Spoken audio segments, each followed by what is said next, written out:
आरोग्य। Hi hello नमस्ते, मैं हूं अपूर्वा और आप सबका स्वागत है हमारे विशेष कार्यक्रम में जिसका नाम है आरोग्य। दोस्तों, कोविड के बाद से इम्यूनिटी ये शब्द बहुत सुनाई दे रहा है। इम्यूनिटी बढ़ाने के लिए बहुत सारे प्रोडक्ट्स भी है मार्केट में, पर हम सब कंफ्यूज हो जाते हैं कि इम्यूनिटी बढ़ाने के लिए कौन सा प्रोडक्ट यूज करें, इम्यूनिटी है क्या, आखिर इम्यूनिटी कम क्यों होती है। इन सारे सवालों के जवाब देने के लिए आज हमारे साथ मौजूद है आयुर्वेदिक डॉक्टर अविनाश शिंपी। वेलकम डॉक्टर जी।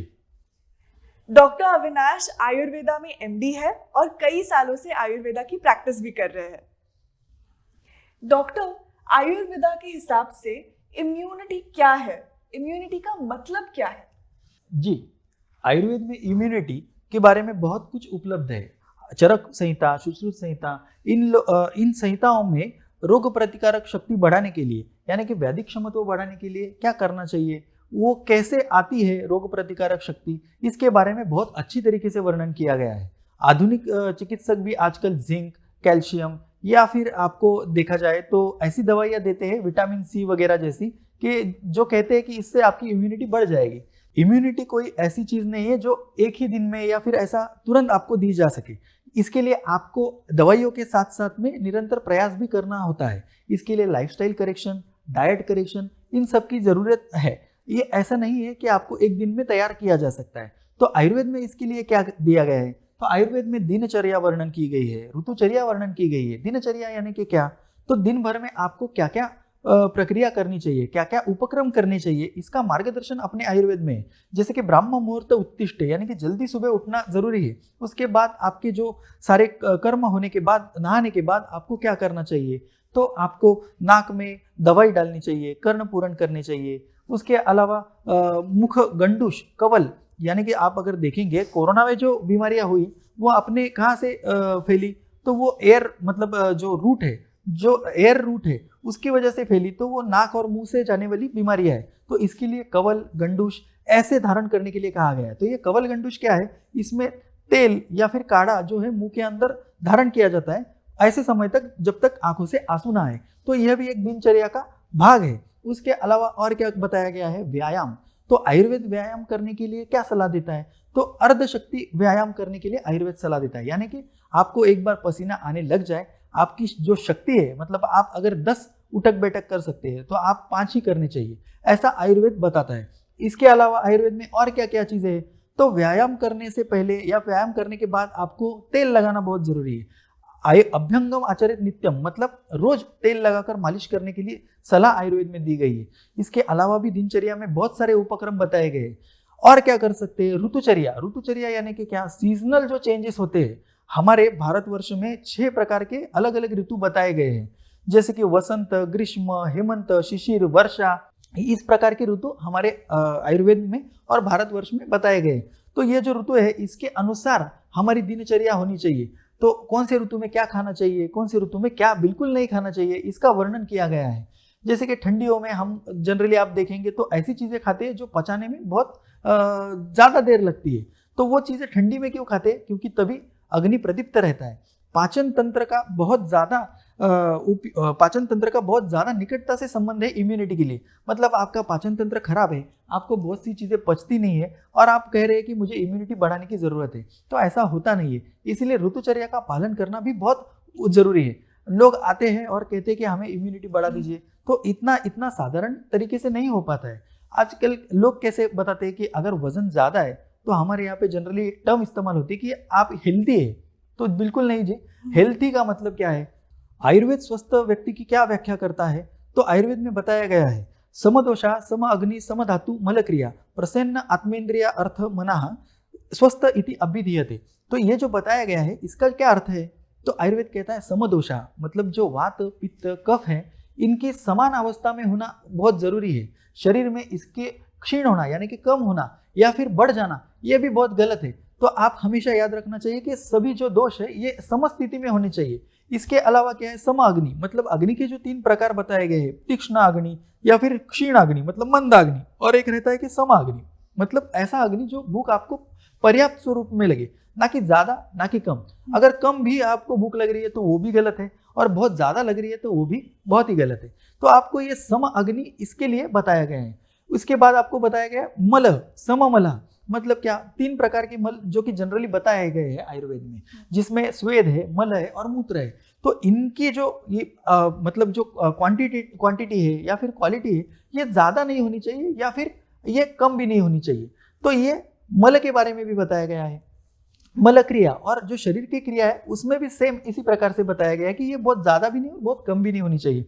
प्रसन्न आत्मे इंद्रिय मन मतलब क्या, जो आपकी आत्मा है वो भी प्रसन्न होनी चाहिए। इंद्रिय और मन, इंद्रिय यानी कि जो हमारे हाथ पैर काम करते हैं उनमें कुछ भी दुख नहीं होना चाहिए, यानी कि उनमें कुछ भी परेशानी नहीं होनी चाहिए। और मन सबसे इंपॉर्टेंट, आयुर्वेद ये बताता है कि आपको किसी प्रकार की मानस व्याधि यानी कि आपको कोई चिंता भीति भय ऐसा भी नहीं होना चाहिए, जो कि एक मानस विकारों के लक्षण है।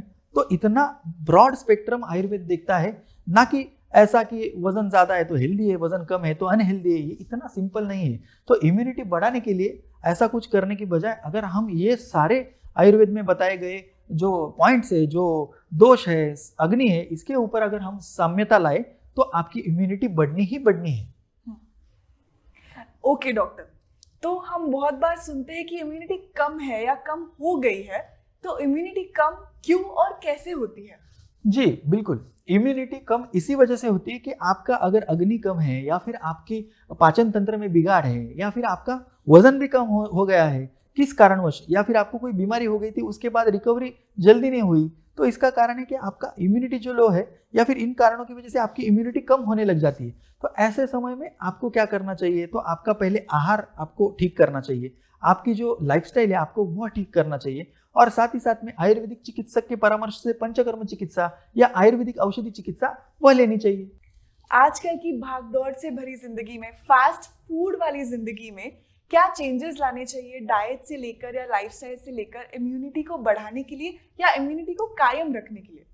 जी, आजकल क्या हो रहा है कि सभी लोग कमाने के चक्कर में हमारी अपनी जो लाइफस्टाइल है उसको उसके तरफ ज्यादा ध्यान नहीं देते हैं। जल्दी नहीं उठना है, देर से जागना है, ये सब चीजें वो नियमित स्वरूप से करते हैं, तो इसके कारण इम्यूनिटी कम होने लग जाती है, तो फिर व्याधि उत्पन्न हो जाती है। इम्यूनिटी का जो अर्थ है, मतलब जो आयुर्वेद में बताया गया अर्थ है, वो व्याधि क्षमत्व है, यानी कि व्याधि से लड़ने की जो शक्ति है उसको इम्यूनिटी कहते हैं। तो आपको सभी को ध्यान देना ये जरूरी है कि हम दिन भर के काम में कितना भी व्यस्त रहे फिर भी खाना खाने का समय एक फिक्स रखना चाहिए। दोपहर में 11 से 1:30 बजे तक खाना खा लेना चाहिए, या फिर शाम को 6 से 8 के बीच में खाना खा लेना चाहिए। ये आजकल की लाइफस्टाइल में भी संभव है। इसके अलावा रात को 10 से 11 बजे के बीच में सो जाना चाहिए, देर रात तक जागना नहीं चाहिए, सुबह जल्दी उठ जाना चाहिए। ब्रह्म मुहूर्त उत्तिष्ठ, यानी कि ब्रह्म मुहूर्त जो बताया गया है उतने जल्दी, यानी कि 3:30-4 बजे तो पॉसिबल नहीं है, लेकिन कम से कम 6 बजे तो उठना चाहिए।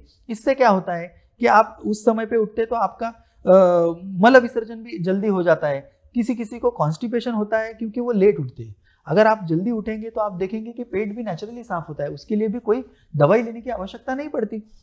फिर उसके बाद में आप दंत धावन वगैरह, ये जो अणु तेल का नस्य, ये जो आयुर्वेद में बताया गया है ये करने चाहिए। खाने पीने में क्या खा सकते हैं, तो फर्स्ट ऑफ ऑल आपने सब हेल्दी चीज़ें खानी चाहिए, जैसे कि गेहूँ, चावल या फिर ज्वारी, बाजरी। आज अभी हमारे सरकार ने भी मिलेट्स के रिगार्डिंग बहुत मार्गदर्शन करना शुरू किया है। तो आप मिलेट्स अगर देखेंगे, जो छोटे प्रकार के धान्य हैं जिसमें कोदो, साड़ी, राड़े, सावा, कुटकी, ये सारे छोटे छोटे धान्य हैं, इनके कारण बहुत अच्छी तरीके से इम्यूनिटी उत्पन्न होती है। और ये जो धान्य है ये खाने से कोई भी अलग बीमारियां नहीं होती है। जैसे कि मतलब कुछ कुछ धान्य खाने की वजह से मोटापा आ सकता है, कुछ कुछ चीज़ें खाने की वजह से शरीर का जो फैट है वो बढ़ सकता है, लेकिन जो मिलेट्स खाते हैं तो उन लोगों में ये सब चीज़ें नहीं दिखती है।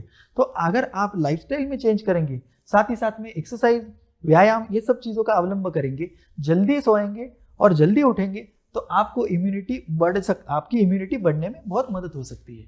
डॉक्टर साहब, कई बार ऐसे भी होता है कोई रोग होने की वजह से इम्यूनिटी कम हो जाती है, या बहुत बार ऐसे ही बचपन से ही किसी की इम्यूनिटी कम ही होती है, उसका क्या कारण है?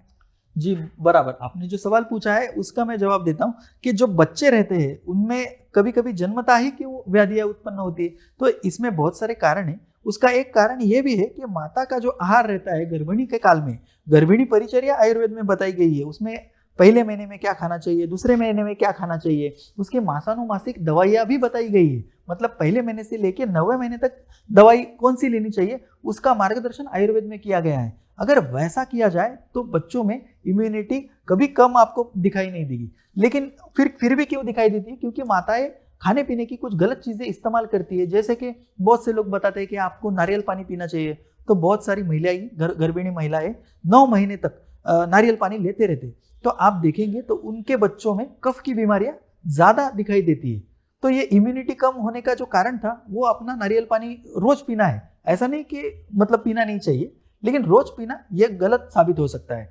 उसके अलावा अगर कुछ माताएं अचार पापड़ उनका सेवन ज्यादा करती है तो आप देखेंगे कि उनके बच्चों में पित्त की विकृतियां निर्माण होती है। उनके बच्चों में जल्दी गंजापन, बाल जल्दी पक जाना, यानी कि बाल जल्दी सफेद हो जाना, ये बाद में दिखाई पड़ता है। तो वो अगर गर्भिणी काल में वो रोज अचार पापड़ का सेवन करेगी तो उसके कारण उनके बच्चों में इस रिगार्डिंग समस्याएं बढ़ती हुई नजर आती है। इसी प्रकार अगर उनका खाना बहुत ही रुक्ष या फिर रूखा सूखा रहे, कम तेल का रहे, या फिर बहुत ही अल्प आहार रहे, मतलब ज्यादा खा ही नहीं रहे, तो आप देखेंगे कि उनका वजन कम हो जाता है और बाद में जाके उनके बच्चों का भी वजन कम हो जाता है। और ऐसे बच्चों में वात दोष बढ़ते हुए नजर आता है और उनको हड्डियों से लेकर बीमारियां या फिर वजन कम आना या फिर उनका चंचलता, ये सब स्वभाव बढ़ जाता है। हाथों पैरों में रूखापन बढ़ जाता है और उसकी वजह से उनको अलग अलग बीमारियां दिखाई पड़ती है। तो यही कारण है कि इम्यूनिटी कम दिखाई पड़ती है छोटे बच्चों में। ओके, थैंक यू, आपने बहुत अच्छे से समझाया। पंचकर्म या डिटॉक्सिफिकेशन से इम्यूनिटी को कैसे बढ़ाया जा सकता है? देखिए, पंचकर्मा ये आयुर्वेद में बताया गया एक महत्वपूर्ण अंग है। आयुर्वेद में सभी प्रकार के चिकित्साएं उपलब्ध है और जो पंचकर्मा है ये आयुर्वेद की एक विशेषता है। तो अगर आप कोई व्याधि से जूझ रहे थे या फिर आप कमजोर है तो आप पंचकर्म करके शरीर में जो दोष है उसको बाहर निकाल कर बाद में आप उसकी इम्यूनिटी, मतलब रुग्ण की इम्यूनिटी बढ़ा सकते हैं। कोई व्याधि उत्पन्न भी हो गई है तो उसके लिए अलग अलग पंचकर्म बताए गए हैं। जैसे वात दोष के लिए बस्ती बताई गई है, कफ दोष के लिए वमन और नस्य बताया गया है, और पित्त और रक्त दोष के लिए विरेचन और रक्त मोक्षण है। तो इन सब का अगर आप अच्छी तरीके से चिकित्सक के निर्देशानुसार अगर आप उपयोग करें तो आपकी इम्यूनिटी बढ़ेगी ही बढ़ेगी। साथ ही साथ में आयुर्वेद में बताए गए लाइफस्टाइल और डाइट का आपको अवलंब करना चाहिए। थैंक यू डॉक्टर, आपने बहुत अच्छे जवाब दिए हमारे सारे सवालों के। थैंक यू सो मच, सब डाउट क्लियर हो गए हैं, आई एम श्योर। अब आपके दोस्त और होस्ट को इजाजत दीजिए, फिर जरूर मुलाकात होगी आरोग्यम के अगले एपिसोड में। तब तक ख्याल रखिएगा, टेक केयर, नमस्ते।